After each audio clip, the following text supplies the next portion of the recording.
to scary stories. People of all ages love a good story, but somehow, in the rush of the world, some people felt that they couldn't stop to tell or listen to a story. Now, people are making the time for stories, and storytelling is enjoying a wonderful revival. This program is all storytelling, from the oral tradition continued and reborn, just the tales, the tellers, and the listeners. Stories are told in many places, private parties, in the public, and especially at family gatherings. Our own ethnic heritage is a wonderful source of stories. This program will have 4 North American storytellers from 4 different cultures telling their stories about goblins and skeletons or things that go bump in the night. Almost all cultures have scary stories, and lots of people love to be scared. But if you don't like to be frightened, remember to listen to these stories with someone older. I'll be telling the first story, The Flying Skeleton.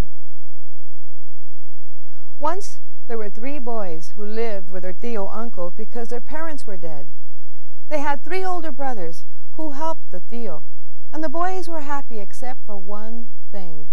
El tío dormía todo el día.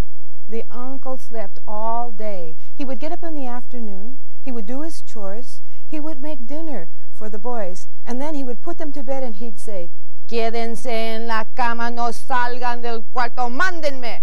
Stay in your bed, don't come out of your room, mind me." And they did. The 3 boys were Pedro, who was 12, José, who was 11, and Juanito, who was 10. And José and Juanito, as long as they had something to eat and a place to sleep, they never asked any questions. But Pedro, he wondered about everything. He'd think, "¿Por qué duerme mi tío todo el día? Why does my uncle sleep all day?" One night, he woke up and he heard sounds in the kitchen. He wanted to go see what the sounds were, but he remembered his uncle's words. "Quédense en la cama, no salgan del cuarto, mándenme. Stay in your bed, don't come out of your room, mind me." And he did. But the second night he woke up and he heard the same sounds and he could not resist. He went tiptoeing to the kitchen and he looked through the door and he saw skeletons dancing and singing, and one of the skeletons had a hat on just like his tío uncle. Pedro went and he woke up his brothers and he told them what he'd seen, and the brother said, "Ay, como eres mentiroso, what a liar you are." He said, "No, es la verdad, it's the truth. Come and look." And they tiptoed to the kitchen and they looked through the door, and there were the esqueletos dancing and singing. And the boys, they didn't know what to do. They went back to the room and they talked and they talked. Finally, days later, they finally decided what they had to do was they're going to follow their uncle. Because now they knew that every night he left, they'd hear the door open, and they'd hear the door close. So one night, the boys followed their uncle. They stayed in the shadows, and then they hid behind a tree, and they watched their uncle. He was standing in a field in front of a huge stone, and he started to dance around the stone, and suddenly he stopped. He threw open his arms and he said, "Vete de mí, mi carne, vete de mí, go from me, my flesh, go from me." And all the flesh fell away in a pile in front of him, and all that was left was an skeleton. And then he whirled around and he came back in front of his flesh. He had alas, wings, beautiful transparent wings. Y se fue volando, haciendo sonidos como huesos quebrando. And he flew away, making sounds like bones breaking. And the boys, they said, "Oh, what are we going to do? Our tío, our uncle's a brujo, a witch." Well, they decided to wait to see what would happen. In the madrugada, in the early morning hours, the tío returned. He stood in front of his flesh and he said, "Vuelva a mí, mi carne, vuelva, come back to me, my flesh, come back." And all the flesh came back, and there was their uncle. He was looking up in the sky, and the boys, they tiptoed away, and they ran home. And now they could not sleep. they heard the skeleton, and they knew it was the tío. And they came up with this plan and that plan, and finally, they thought they had the perfect plan. And one night, when the tío went out, they followed him in the shadows. They hid behind the tree again. And that tío, he stood in front of that stone, and he started to dance and dance. And then he threw his arms out and he said, "Vete de mí, mi carne, vete de mí." And again, the flesh fell away from him. And all that was left was an esqueleto. And he whirled around and he had alas, wings, y se fue volando, haciendo sonidos como huesos quebrando. And he flew away, making sounds like bones breaking. This time, the boys waited until he had disappeared. And then they tiptoed up to that flesh. Pusieron sal en esa carne. They put salt on that flesh. Pusieron jugo de limón. They put lemon juice on that flesh. Pusieron salsa. They put chili on that flesh. And then they went and hid behind the tree and waited. In the madrugada, the tío, he came back and he stood in front of that flesh and he said, "Vuelva a mí, mi carne, come back to me, my flesh." Pero nada pasó, nothing happened. He said it again and nothing happened. He leaned down and he looked and he saw that salt and that lemon juice and that chili, and he knew he was never, ever going to be able to use that flesh again. Ah! He screamed, y se fue volando, haciendo sonidos como huesos quebrando, and he flew away, making sounds like bones breaking. And the boys, well, they went home, and they did well. Their brothers helped them. But sometimes, in the dark of the night, that village can hear sounds like bones breaking above them. And the boys know it's their uncle, still looking for his flesh. But the people of the village, they say that when someone hears the sounds of bones breaking, that someone is going to die.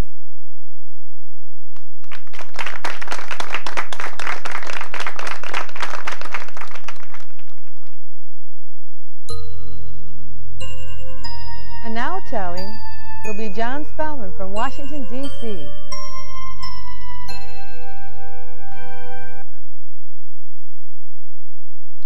Scary stories. When I was a kid, I was always scared by every story. I was scared by everything. My older brother scared me. My older sister scared me. The cabbage lady that they said lived in our backyard scared me. The rubber man in the basement scared me. My dad told me that there was a rubber man that lived in our basement, and if I did not learn how to do what was right, well, that rubber man would come upstairs at night and bounce on me and squash me flat. Boy, I listened to those stories. The summer after I was in the 5th grade, my family moved to a new house, and for the first time, I had my own room. I didn't have to share with my brother. It was neat. It was a big room, and it had wooden paneling, and that was nice. But we'd been there about 2 weeks when I realized I had a problem. Directly above my bed, I hadn't noticed it before, but once I saw it, it was unforgettable, was a big, dark knothole that looked like a combination between a skull and a giant mouth. And the moment I saw that, I knew that if I ever lay down in that room again with all the lights off, that thing would open up like a giant mouth and swallow me in one big bite. So I went and I told my mother about that, and she said, "Oh, well, that's too bad." She said, "We would hate to lose you to a mouth hole." What do you think we could do about that? And I said, "I'll just sleep with all the lights on." And she allowed us how that wasn't such a good idea, but perhaps a nightlight might work. And I said, "Well, it might. Let's try it." So that night we were setting up a nightlight, and it looked like it was going to work, you know. And my dad walked by. He said, "What's that?" I didn't say anything. "What's that? Is that a nightlight?" "Yeah." "What, you need a nightlight?" "Yeah." "What are you, a sissy?" "Yeah." My mother said, "Leave him alone." So he left me alone. I got to keep the nightlight, but he decided since he wasn't going to take it away from me, he was going to torment me until I gave it up willingly. He was going to tease me until I said, "Please take the nightlight." This routine started. It went on every night for about 2 weeks. dad would make sure he was the last one who came into my room each night. I'd be lying in bed reading stories, which is still how I fall asleep, lying in bed reading stories. And he would come over and he'd pull down the shade by my window. He'd take away my book, put it up on the bedside table, turn off my bedside lamp so it'd be dark, pull up the covers up over my head. It would be even darker. I'd have to pull them back down. As soon as I pulled the covers back down, he'd whack me on the rear end, friendly-like, you know. And then he'd say, "Good night, Jughead." And on the way out, he would reach down and he would snap off my nightlight so it was pitch black. "Pop! Pop! Pop!" I quickly learned I had to yell 3 or 4 times. That's what it would take him to stick his head back around the door, because he was just waiting around out in the hall until I yelled. And he'd stick his head around. "Did you call?" "Yeah, I did." "What's the matter, John?" "You turned out my nightlight." "I did? Gee, do you need a nightlight?" "Yes, I do." "Well, I guess if a big fella like you needs a nightlight, he needs to have it. All righty." And then he'd turn it on and leave. He was driving me crazy.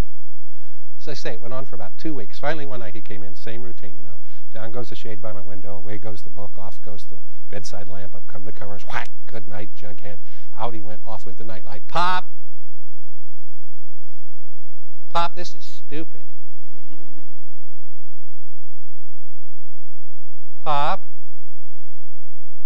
this is scary." "Pop!" I guess he'd actually forgotten, because I heard him running all the way up from downstairs. He came tearing down the hall, racing in the room. "What's the matter, son? Are you all right?" I said, "No, I'm not all right. You turned off my nightlight." And then he got very serious. He said, "Jonathan," he said, "Jonathan." And I thought, oh boy, here comes a lecture. He went over, he got the chair from by my desk, he set it down by my bed. He reached over and he let up the shade on my window and he said, "Jonathan, listen to me, son, listen. There is no need to light a nightlight on a light night like tonight. Because a nightlight's lights, it's just a slight light. And tonight's a night that's light. So when a night is light, like tonight is light, it's just not quite right to light that nightlight with its slight light, right? So good night. You sleep tight. And don't let the bed bugs bite." And then he left. And that was the very first time I ever heard anyone mention bed bugs. And my first thought was that they were big and soft. And if you rolled over on them in the night, they would squish and stick to you. I didn't dare move. I just lay there like this. I woke up in the morning, I was like this. I was really stiff.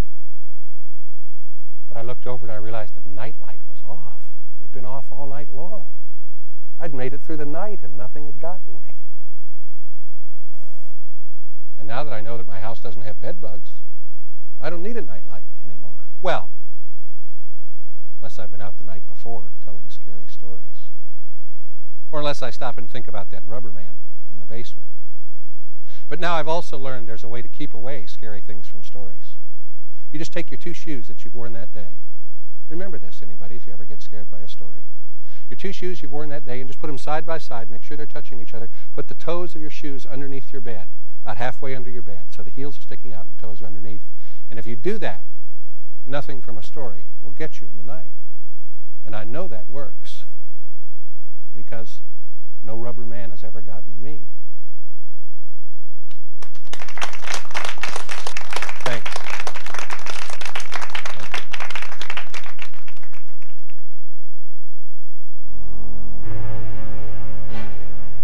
Here is Alice McGill from Columbia, Maryland.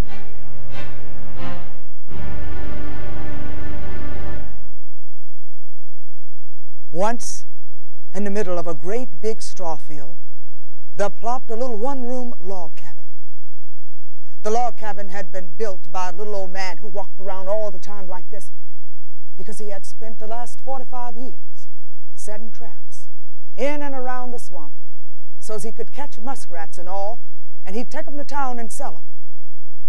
Then he'd have money to take care of himself and his 3 dogs. One dog's name was I Know. One dog's name was You Know. And the third third dog, his name was Comptico Calico. They lived back there in that little log cabin with that old man, and he built the cabin himself. The logs were glued together with a little bit of mud, a little bit of cement, a little bit of dirt, rags, paper, and whatever else he could find to stick between the cracks to keep out the rain, the wind, and the weather. He had one window in this log cabin, one door. On one side was the fireplace, and the other, his pots and pans and old traps and rags and chairs and whatever else he wanted to keep there in that corner. One week he went out to check on all of his traps, and every trap, one by one, turned up empty. He couldn't find not one muskrat, so he had to go to town anyhow to look for something to eat for himself and his 3 dogs. When he got to town, he found that he had enough money to buy a little 2-pound bag of cornmeal. He bought it, took it back home, went over in the corner and got a pot, made a fire in the fireplace, put water in that pot and stirred that cornmeal up, and then he spoonful that cornmeal right out onto the hot ashes. They were called ash cakes. People used to eat them like that, you know. Well, after they got done, he raked them all out and brushed the ashes off and called his dogs. I know, you know, Comptico Calico. Dogs ran into the house and he gave them each a pile. He ate the rest, gave his dogs some water, put them out, and they went on up under the porch. He sat there in front of the fireplace, watching the flames get lower and lower until he fell asleep. There he stayed until there came a noise in the chimney corner. He sat up in that chair and looked up in the fireplace chimney, and there a great big old hairy-like animal had squeezed itself in through one of the big cracks. It was running up and down trying to squeeze itself out. He looked over, saw his hatchet, picked it up, went bam, and that thing squeezed on back out through that crack. But it left its long, fuzzy tail. He felt it up, went over in the corner, got a pot, put water in it, put it back on the fireplace, stoked up the fire, heated up that water, cleaned all the hair off that tail. Got another pot, put salt and pepper in it, put it back on the fireplace, cooked it, and ate it. It reminded him of oxtail soup. After he'd eaten it, he felt real good. Had meat under his belt. He quickly got his little lamp, put it beside his bed, blew it out, and eased himself between the covers in the little cot that scooched right up under the window. He pulled the covers up around his neck, and before long, he fell into a deep sleep, and there he stayed until around 12 o'clock that night, when there came, he heard. He sat up in bed and said, "Who's there? Who's there?" And a voice said, "Taily-po, Taily-po, I want my Taily-po." And the man said, "Here, I know, you know, Comptico Calico." That's all he got out of his mouth. Them dogs ran from under that porch and round to that side of the house and chased that thing all the way down in the swamp. He lay there listening to them dogs barking, and that thing cutting through the tall broom straw grass, and the dogs barking, and he heard the dogs come back, go up under the porch, and he felt so much better. The dogs were back.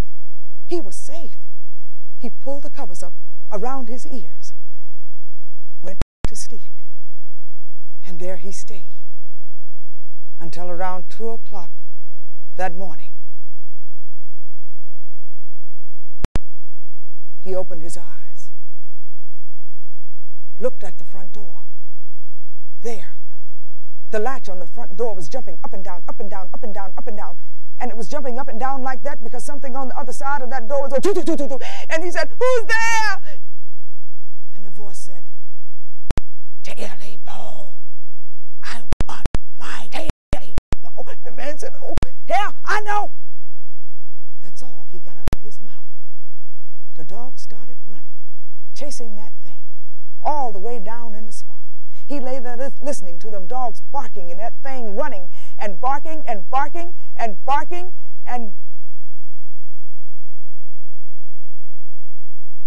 he didn't hear the dogs come back. He said, "Here!" The dogs didn't answer. He got up out of bed, opened the door, and looked out. And all he saw was the moonlight shining across the broom straw grass. All was so quiet. He closed the door, latched it, and pulled all his traps and pots and pans and tables in front of the door, ran and jumped back into bed and covered up his whole face. He was so scared. He lay there rocking, and he fell into a troubled sleep until around 3:30 that morning. He uncovered his face. He didn't uncover his face because he saw something. He didn't uncover his face because he heard something. He uncovered his face because he felt something, like something was in the room with him. And his eyes started traveling. He saw his fireplace, the front door, the latch, and all the pots and pans were there. His old traps and all, the old clothes. And his eyes shifted to the foot of the bed. There he saw, coming over the foot of the bed, two great big ears. And he said, "Oh!" And that thing started crawling along. His body got even with his chest, snaked its head around and whispered in his ear and said, "Taily Bo, Taily Bo, I want my Taily Bo." The man said, "I ain't got your Taily Bo." And the thing said, "Yes, you do. Yes, you do have my Taily Bo." And with that, that thing scratched up the whole bed. There's nothing there now. The logs rotted away years ago. The dogs never did come back. Well, the fireplace chimney, that's there. And it shoots up out of the tall broom straw grass. If you were to go there and stay until around 12 o'clock at night and waited until the moon shone down in the hollow, you listen good, you hear? Because you might hear, "Taily Bo, Taily Bo, I got my Taily Bo." And that's all to it.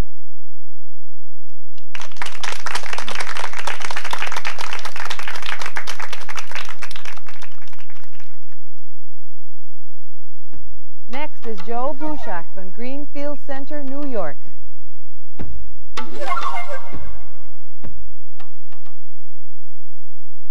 The Adirondack Mountains of New York State are old mountains.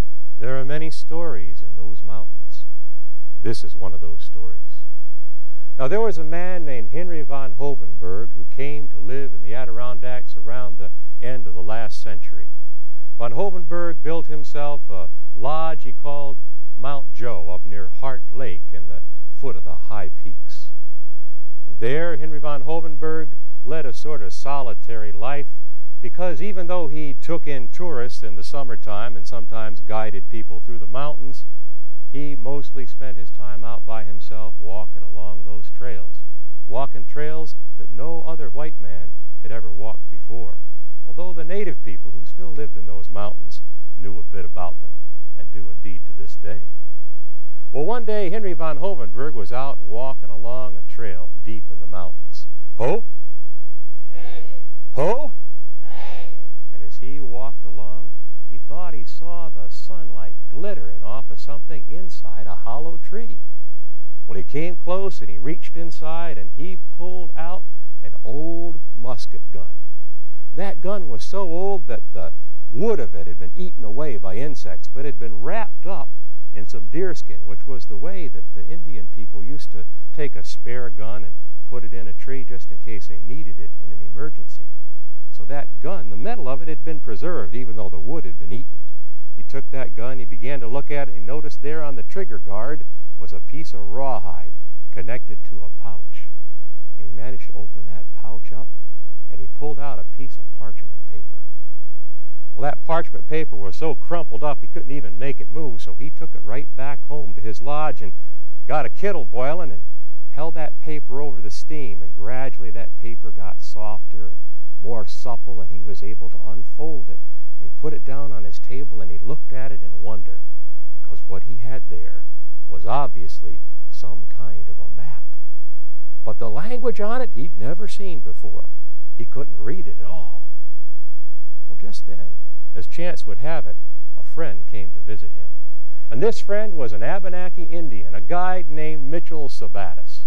Now, in those days, Mitchell was a young man. He was only about 75. You got to understand, Mitchell lived to be 110 years old. And one of the things Mitchell liked to do was visit his friends, and seeing as how Henry van Hovenberg only lived about 40 miles away from him, he just walked over to say hello. And he noticed Henry there looking at that map on that table. And Henry looked up and saw Mitchell and said, "Mitchell, come and take a look at this. I can't make head or tails of it. What do you suppose this is?" Mitchell looked at it and said, "It's a map, Henry." "Well, I know that, Mitchell, but I can't make heads or tails of what this funny writing is." Mitchell said, "It's written in Abenaki, Henry." Well, Henry van Hovenberg looked at him in surprise. He said, "You mean you can write?" And Mitchell said, "Well, I did go to Dartmouth College, in case you didn't know that." And of course he didn't know that. And then Mitchell Sabattis began to tell him what that map said, because it was written in the language of his Abenaki people, and it had been written on that piece of paper more than 100 years before. It was written, Mitchell told him, during the time when the French were fighting the English, and that map was a treasure map. It told where a treasure which was taken by the Abenakis along with the French from down south in the state heading back towards Montreal, where a treasure had been hidden because they were too tired, and there were too many injuries among them from this war party to carry this treasure any further. Well, of course, as soon as he heard the word treasure, Henry van Hovenberg got real interested. But as he was reading that map, Mitchell Sabattis stopped and said a word that Henry van Hovenberg had never heard before. "Ah," said Mitchell, "Chibai."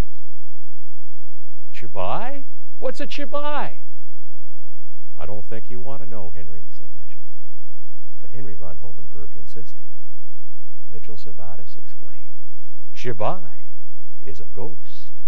And according to this map, there's a ghost guarding that treasure, because the biggest man in that party of warriors had been wounded. He was the one carrying that chest full of treasure.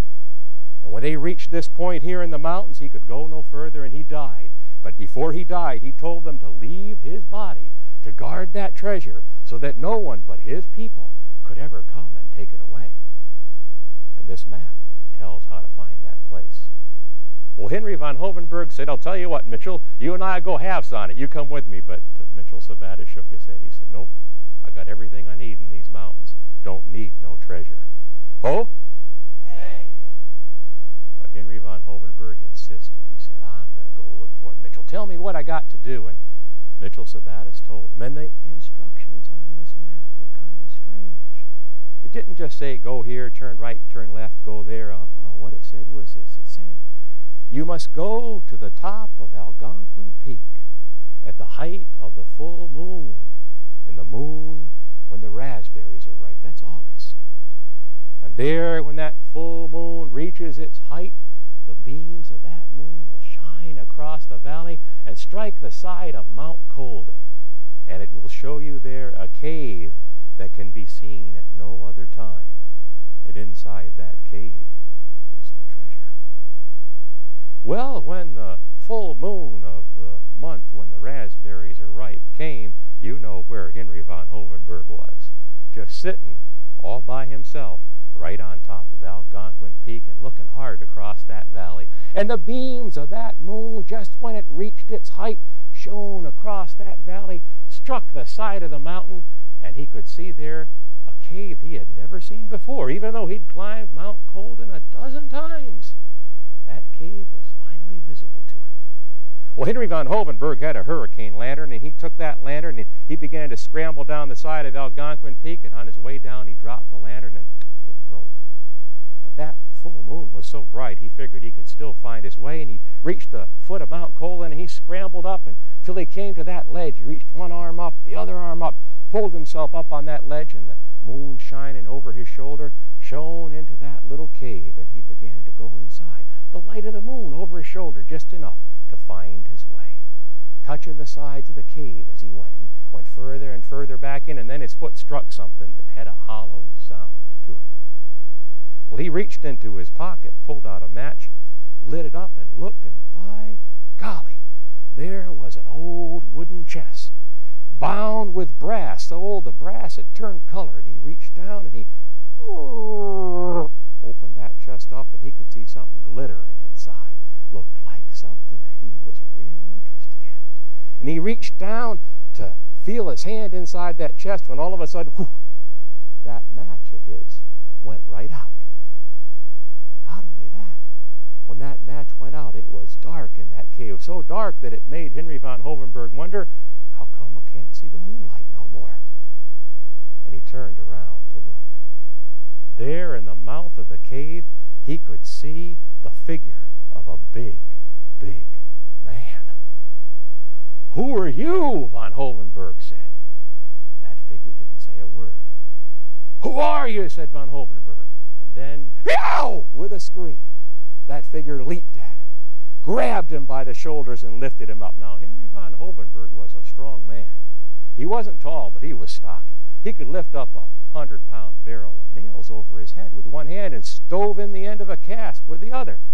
But he struggled against this figure, and he couldn't make any headway at all. It was like he was a little child being held up by a grown man. He could feel the leather of the man's clothing, but he couldn't get free. And that big man carried him right over to the mouth of the cave, lifted him high in the air, and threw him. And he went bouncing down the side of that mountain. That was the last he remembered till he woke up the next morning. The sunlight in his face, his body covered with scratches and bruises, and his leg broke in 2 places. Well, he had his jackknife with him. He carved himself a crutch, and he managed to make his way back to his lodge. And it was some days before he told folks his story. You know, most of them didn't want to believe it, at least at first, until he showed them what he had still had in his hands. Because in one hand, he had the rotting fringe from an old leather jacket. And in the other hand, he had a silver coin with the date 1743 and the picture of the English king on it. Well, even though he looked many a day, but not many a night, to try to find that cave again, von Hovenberg never did discover it. And a funny thing, too, he never went back on top of Algonquin Peak at that time of year to look. So it may be that treasure is still there.